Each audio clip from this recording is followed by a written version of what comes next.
المشركون عباد الله أوصيكم وإياي بتقوى الله أوصيكم وإياي بتقوى الله أوصيكم وإياي بتقوى الله واذكروا نعمة الله عليكم إذ كنتم أعداء فألف بين قلوبكم فأصبحتم بنعمته إخوانا وكنتم على شفا حفرة من النار فأنقذكم منها. الحمد لله على نعمة الإسلام، الحمد لله على نعمة الإيمان، الحمد لله على نعمة حبيبنا وسيدنا محمد صلى الله عليه وسلم خاتم الأنبياء والمرسلين. الحمد لله على نعمة القرآن، الحمد لله على نعمه كلها ظاهرها وباطنها. الحمد لله على يوم الجمعة، يوم أخصه الله بهذه الأمة يتلاقى المؤمنون ويتلاقى المسلمون. أما بعد. So today's khutbah is Gaza is still the story. Gaza is the story. And it's the story for not only the Muslims, but the story for all of the world.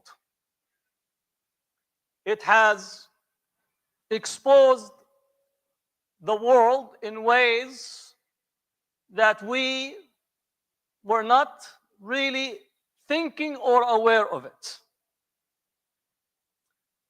Now, one, it exposed the Arab and Muslim leadership. We have to accept the reality that Arab and Muslim leadership are post-colonial Campadora class.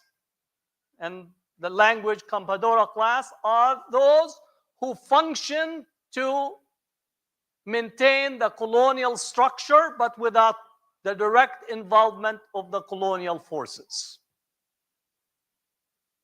With few exceptions, and those exceptions are on the margin rather than on the foundation of the Arab and Muslim world. And here we're talking about Muslim political elites and also economic elites. We're not talking about the regular people, because maghlubun ala amrihim, that they are completely overtaken by the structure that is imposed on them. We don't say that they don't have responsibility, that's where we are. The second, Gaza exposed the world system that has sold us a package of human rights and international law. That what we need to understand, that the international legal system is a structure of what I call colonial legalism. The colonial structures and benefits that were acquired during the past 200 years, but you could actually even 20th century into 21st century, made it into legal norms. And the human rights regime is a human rights regime that does not accord people of the global south their rights.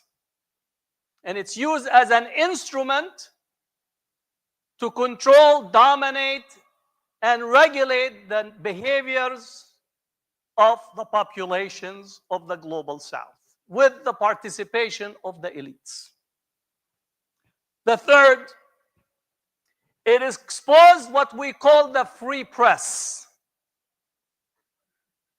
Right? They were always talking to us about how the Western civilization, put it between two parentheses, that it exercises the freedom of press and freedom of expression.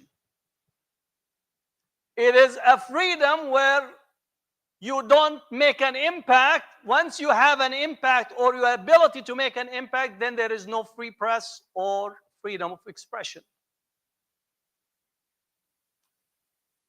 The major publications in the West, in Europe, and also their tails in the Arab and Muslim world, or are still in denial about the genocide that is taking place.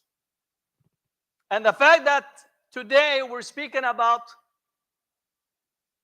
268 journalists in Gaza that have been targeted killing of them by the Israeli war machine, yet not a single publication in the West have actually condemned or covered them as being killed. They often use the euphemism died. Right? Even yesterday, the New York Times, right, spoke about people dying in Gaza as a result of starvation. It's like, how do people die in Gaza of starvation? Who's starving them? Who's doing it, the actual structure to cause the starvation? Completely what you call is narrating while obfuscating the narration. So we actually are understanding that the press, the freedom of press, the freedom of expression is completely have been set aside. And we've been sold this, right, with people coming in suits and ties in various gatherings, including some of our gathering. And here comes somebody says Muslims need to embrace democracy, Islam democracy, Islam freedom. All of this been sold to us in a package, what you call with some, what you call white flavor on it. Don't forget to have what you call the cream with the cherry on top. And we believed, right, that this was being sold to us. That has completely been demolished. It is also exposed to us the economic elites in here. We're living in the Silicon Valley, right? You remember this notion, do no evil, that we're in the valley to do good, to bring about the progress of civilization. We are to transform the society by means of new technology, right? Now it turned out that like one hand is promoting for you the technology of progress and so on, the other hand is literally it's the death machine. All right? Gaza has become the testing ground for the new scale or the new venture of technology on warfare. And Israel is actually promoting its technology usage by showing how effective the targeting of civilians by the use of mega data, AI, and all of the instrumentalization. I hope that you saw the photograph from the so-called food distribution where they had a crane. This crane is being put up with a tower on top of it with cameras and a machine gun. And this actually is using AI, because again, we're in the Silicon Valley. Everybody wants to AI themselves, but AI has actually become the instrument for mass killing in a systematic way, whether you're talking about Microsoft, Amazon, Google, Facebook. And I'm not speaking about the censorship. All right, we'll just put that aside. Censorship with what you call is one aspect of a neutral engagement, just taken, but this is actually engagement in the genocide and is being marketed, right, as a tested type of technology. So it exposed much of this new economy, technology that is literally created. California is either the fourth or the fifth largest economy in the world, but it's an economy that is seeping in blood and death. That's the reality that Gaza have exposed. I want to talk about Gaza exposed the universities, and in a university, right, that supposedly celebrates academic freedom and free inquiry. I hope you recognize that that is no longer the case. Historically, it's been what you call always, there's checkpoints in academia. but now it's no longer a checkpoint, it's literally a prison structure that is being imposed and created in there. Columbia University yesterday signed a deal with the Trump administration.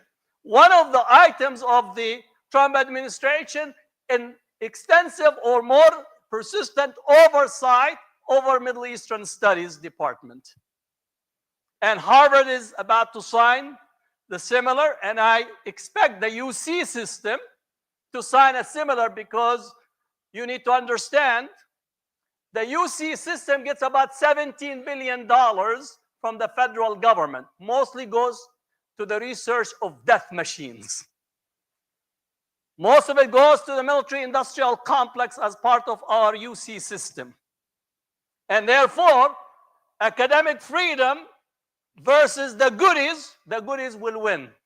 And they're going to sign a deal to say that we want to cooperate with the government in the weaponization of anti-Semitism on campus, even though, right, real anti-Semitism is not addressed. Because if you listen to any of the Trump and all of the right wing, their anti-Semitism is literally of the neo-Nazi type, white supremacists, but it is actually the Palestine arguments and the Palestine aspect of the university that is being used and weaponized in order to completely torpedo anything relative to academic freedom.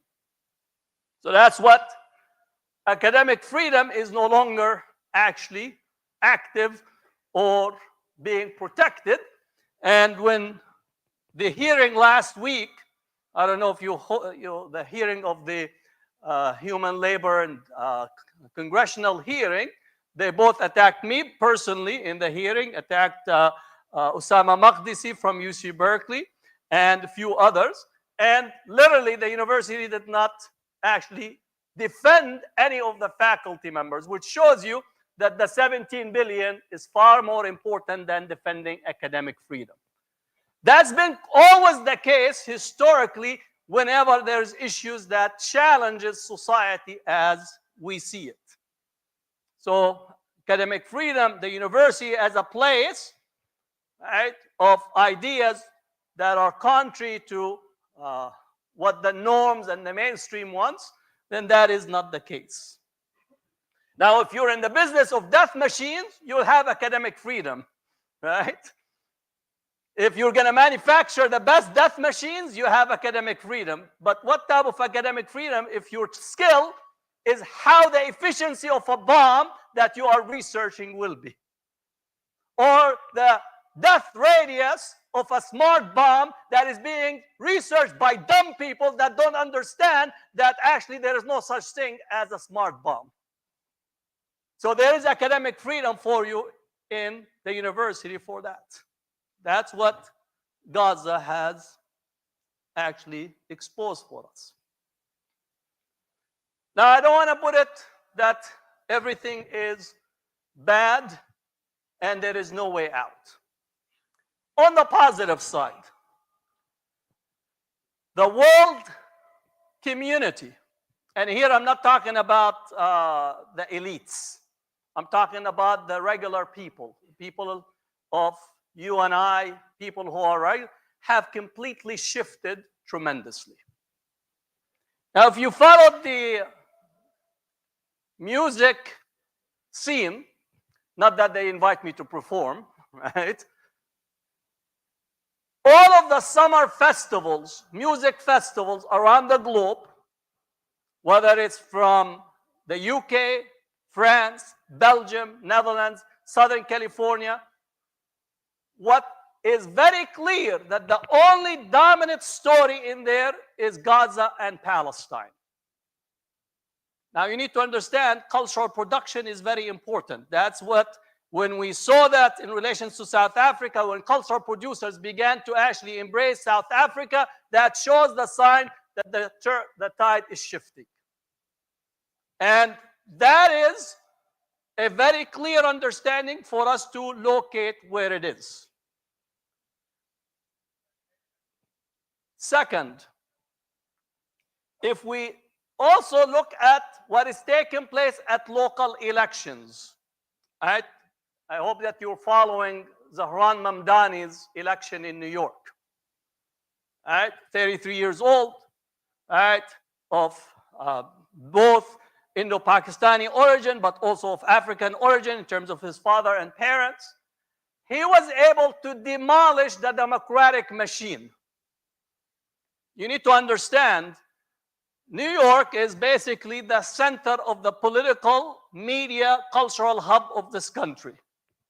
And for a small person with small donations, with literally a ground up campaign, to be able to take on AIPAC, to take on Chuck Schumer, who said his role in the Democratic Party is to keep the left pro-Israel, to actually think of all of the congressional and Senate and statewide representative all standing to defeat Zahran Mamdani, he trounced them. Not only that, last week data shows that Zahran Mamdani won the majority Jewish vote in New York. Right? Just for you, just to have your mindset. Not only that, the majority of population in New York are rejecting the mainstream Democratic Party, which is, with its failed political landscape, this is the place where it embraced Hillary Clinton, right? Chuck Schumer, the minority leader, right? Not only that, they rejected this, but also the Jewish young population in New York migrated into a progressive agenda that actually embraced Palestine and defense of Gaza as part of the campaign. That you need to understand what is taking place. Similarly in Minnesota, the Minneapolis election against a sitting mayor, what we have is a Somali brother, his name is escaping me right now, no, his last name is Ali. He was able also to win the Democratic nomination for the mayor. Now all of the Democrats all of a sudden are going to call Dr. Phil for therapy. They're trying to challenge the election. Say that this election is what you call, does not represent, and there have been a lot of what you call cheating taking place. I guess they know cheating because they torpedoed Bernie Sanders' campaign. They torpedoed all the way back to Jesse Jackson campaign, Rombo Coalition. So now when they're losing, all of a sudden it's cheating. All right? So that also points that the grassroots is definitely abandoning the mainstream Democratic political party that has a commitment to Israel as almost the 11th commandment. If you saw the Mamdani's debate, every one of the candidates that were running for election, they asked him, what is the first thing you're going to do? They're going to say, I want to visit Israel. I want to visit Israel. I want to visit Israel. I didn't think that you're running to be the mayor of Tel Aviv. All right? When they asked Zahran, he said, I will go and visit, the synagogues, they finish the communities, but that shows you is the shift that is taking place. Democratic grassroots are migrating to pro-Palestine by a close to 53 percentage point. 2017, they were pro-Israel by plus 17. Now they're actually pro-Palestinian by a plus 53 percentage point. In the polling, this has never been seen before. Now, I know my time is coming, but if you have been following the Jeffrey Epstein case, all right, we said that the Democratic landscape have shifted, but the Epstein case also is causing a shift among the right political spectrum, the MAGA and others. And I think if you look at what Tucker Carlson has been saying and some of the others, there's also a shift taking place where Israel is part of the problem. These are mega trends that we have to be aware of in order to understand that these are changes that almost creating this tipping point relative to Gaza. So Gaza is the story domestically, and Gaza is the story transnationally. And that's what we need for you to understand in terms of what's taking place. Now, I want to ask for us to still double and triple and quadruple our efforts. All right? I know we're not showing up to protest. Some people say it's not, the protests are not actually doing anything. They are. They are making change in public opinion. But protest by itself is not sufficient. I know that people are going out to different political leaders, and today there is a protest in front of the California Senator Padilla in San Francisco, people taking pots and pans and striking them, and this is an international effort that is taking place, is very important. You need to actually do these things because you have to make Israel and support for genocide unacceptable, and increasingly that's the case. So you need to do that.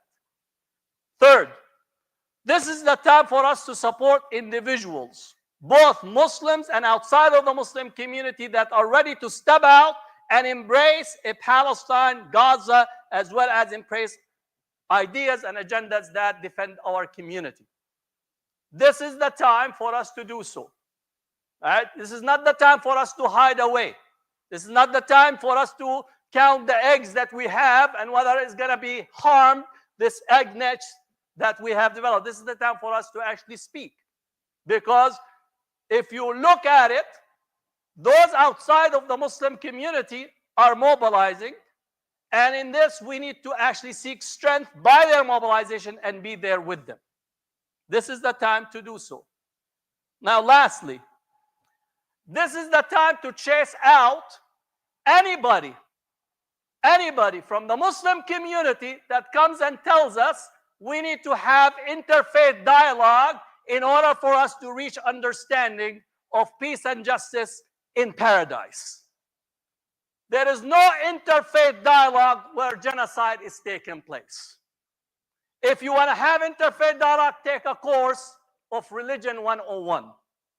This is the time anybody that brings you a fatwa, which I don't call it a fatwa, it's just a mistaken concept, that try to instrumentalize Muslims' internal divisions as a way to try to get us to be silent, try to get us not to be active in Gaza, or try to say you need to obey Ulil Amr. I say there is no obeying Ulil Amr at the time of genocide. And I know there are some muftis that are putting all these. The thing is about muftis as a structure, muftis these days are appointed government officials. They represent official Islam, the Islam of people who do not actually have a basic understanding of Islam. So we need to actually begin to have a clarity of mind to actually not accept faith washing that is masquerading as a dialogue, accepting fatwas that are actually trying to silence and excuse genocide by saying Ulil Amr. And I'm very aware that Al-Azhar put out a statement, and less than 2 hours the statement was actually withdrawn. That tells you that our religious independence for Islam as Islam is no longer present. And you have many people who are peddling. It's very easy to peddle what you call reading a text and putting statements out there to justify the unjustifiable. Genocide is unjustifiable. And if you can't say it, please be silent is actually better for the people and better for yourself. So we need to actually make sure that is that the case. أقول قولي هذا واستغفر الله لي ولكم فاستغفروه.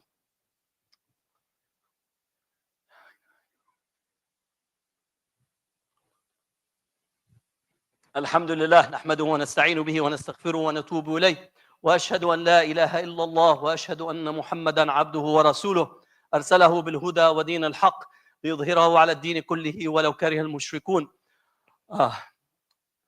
So Gaza is still the story, and I think what we need is to strengthen ourselves, to have resolve and understand that we are living in historical moments, and these historical moments that we will be taken into account personally in what is within our own capacity.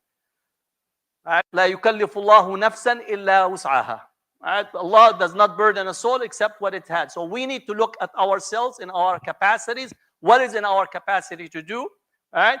And just to have ma'diratan to Allah subhanahu wa ta'ala that we did what is within our capacity. Nobody is asking you to be what you call the Superman. Even the Superman movie, they called it anti-Semitic because it recognizes or allied itself with almost an anti-genocide message. So we need to actually do that which is in our capacity. Inshallah subhanahu wa ta'ala will ease the burden on our brothers and sisters in Palestine, but also in other places across the world. أقول قولي هذا واستغفر الله لي ولكم فاستغفروه إن الله وملائكته يصلون على النبي يا أيها الذين آمنوا صلوا عليه وسلموا تسليما اللهم صل على سيدنا محمد وعلى آل سيدنا محمد كما صليت على سيدنا إبراهيم وعلى آل سيدنا إبراهيم في العالمين إنك حميد مجيد اللهم إني داع فأمنوا اللهم اهدنا فيمن هديت وعافنا فيمن عافيت وتولنا فيمن توليت وبارك لنا فيما أعطيت وقنا واصرف عنا بالخير شر ما قضيت فإنك تقضي بالخير ولا يقضى عليك وإنه لا يذل من وليت تباركت ربنا وتعاليت ربنا ردنا الإسلام ردا جميلا ربنا ردنا الإسلام ردا جميلا اللهم يا مقلب القلوب ثبت قلوبنا على طاعتك اللهم أرنا الحق حقا وارزقنا اتباعه وأرنا الباطل باطلا وارزقنا اجتنابه يا رب العالمين اللهم انصر إخواننا في فلسطين يا رب العالمين اللهم انصر إخواننا في غزة يا رب العالمين اللهم خفف عنهم اللهم خفف عنهم اللهم اطعمهم يا رب العالمين اللهم اسقهم يا رب العالمين اللهم اطلق سجينهم يا رب العالمين اللهم إنا نتوسل إليك أن تنصرهم يا رب العالمين وتخفف عنهم يا رب العالمين اللهم إنا مغلوبون فانصرنا اللهم إنا مغلوبون فانصرنا اللهم إنا مغلوبون فانصرنا وآخر دعوانا الحمد لله رب العالمين وأقم الصلاة إن الصلاة تنهى عن الفحشاء والمنكر والبغي يعظكم لعلكم تذكرون. الله أكبر الله أكبر أشهد أن لا إله إلا الله أشهد أن محمد رسول الله حي على الصلاة حي على الفلاح قد قامت الصلاة قد قامت الصلاة الله أكبر الله أكبر لا إله إلا الله حقا لا إله إلا الله استقيموا واعتدلوا أثابنا وأثابكم الله straighten the lines and fill the gap صلوا صلاة مودع الله أكبر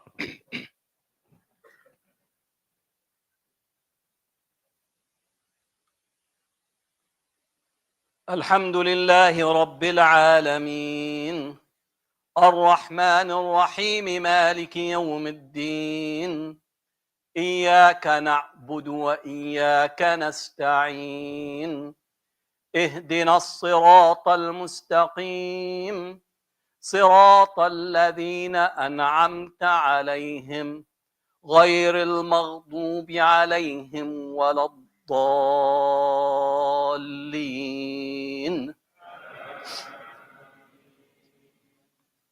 والضحى والليل إذا سجى ما ودعك ربك وما قلى وللآخرة خير لك من الأولى ولسوف نعطيك ألم نجدك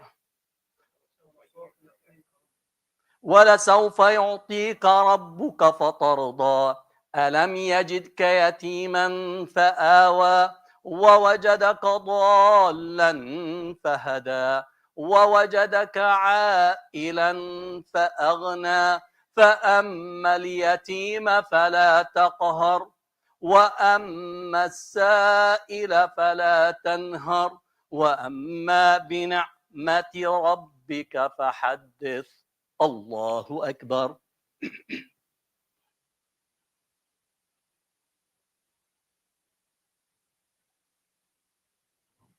سمع الله لمن حمده الله أكبر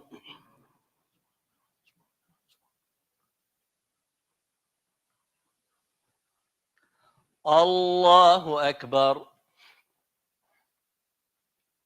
الله أكبر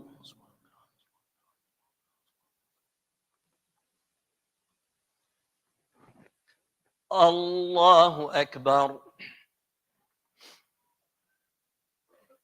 الحمد لله رب العالمين الرحمن الرحيم مالك يوم الدين إياك نعبد وإياك نستعين اهدنا الصراط المستقيم صراط الذين أنعمت عليهم غير المغضوب عليهم ولا الضالين قل هو الله أحد الله الصمد لم يلد ولم يولد ولم يكن له كفوا أحد الله أكبر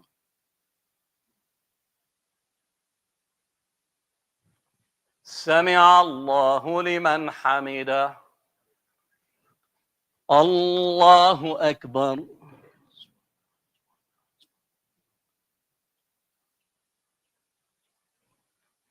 الله أكبر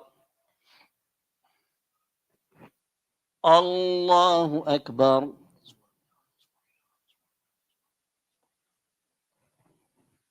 الله أكبر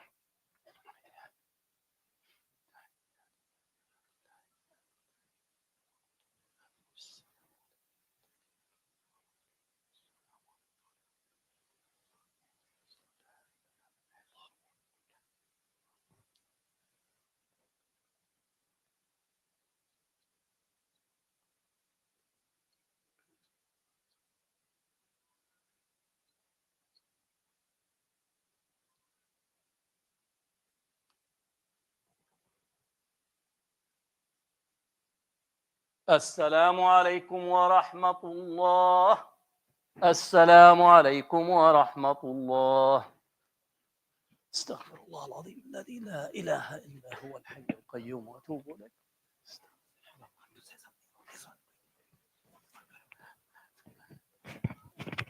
Assalamu alaikum wa rahmatullahi wa barakatuh. There is a fundraising dinner for MCA, the 3.0 expansion.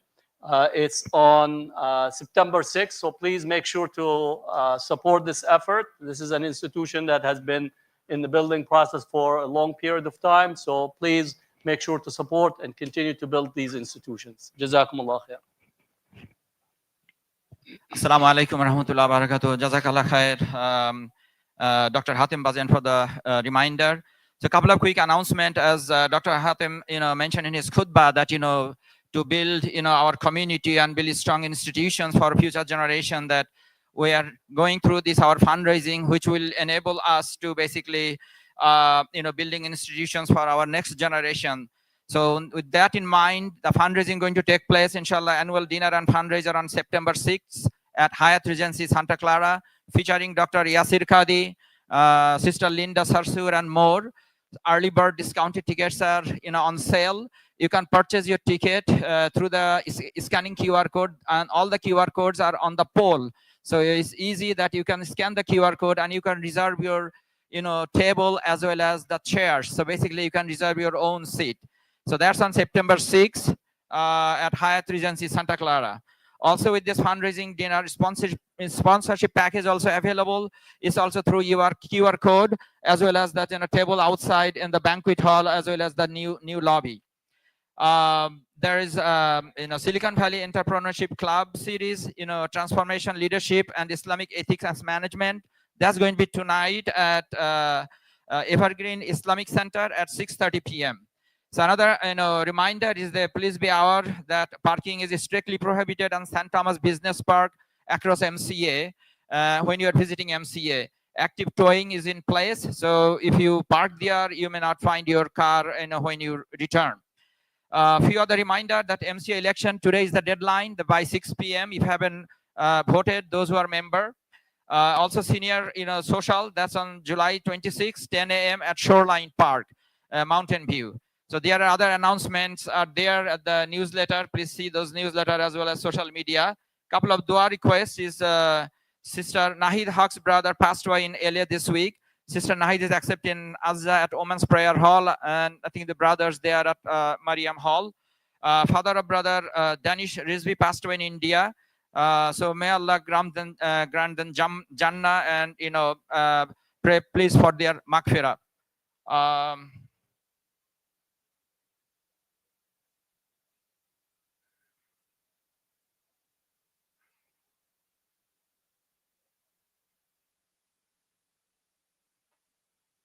There is another request, Sister Fatima. She passed away in India, so they're asking to make dua for her. Assalamu alaikum wa rahmatullahi wa barakatuh.